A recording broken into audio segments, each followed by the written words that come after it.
রাত্রি সম্মেলন সম্বন্ধে আচার্যদেবের নির্দেশ হলো প্রার্থনা দিয়ে শুরু হবে, জয়রাধি দিয়ে শেষ হবে। 1 ঘন্টা 10 মিনিট মাতৃ সম্মেলন হবে।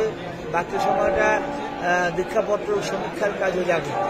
মায়েদের হাতে 3টে থেকে 6টা পর্যন্ত সময়, 3টে থেকে 4:30টার ভিতরে মাতৃ সম্মেলন কমপ্লিট করে বাকি সময়টা দীক্ষাপত্র সমীক্ষার কাজে যাবে। আর যে সমস্ত বাড়িতে মাতৃ সম্মেলন হয় তাদের বাড়িতে মাতৃ সম্মেলন না করে যে সমস্ত দীক্ষাপত্র সমীক্ষা করতে গিয়ে যে সমস্ত বাড়ি উদ্ধার হয়েছে তাদের বাড়িতে মাতৃ সম্মেলন করতে হবে এবং পাশাপাশি অদীক্ষিতদেরকেও ডেকে নিতে হবে। সবার ভিতরে গণ আন্দোলন তৈরি করতে হবে। আলোচ্য বিষয়টা ইয়ং মেয়েরা বেশি করবে, তারা ঠাকুরের বিবাহ নীতি নিয়ে ঠাকুর ধরে কি হলো তার জীবনে সেটা বলবে।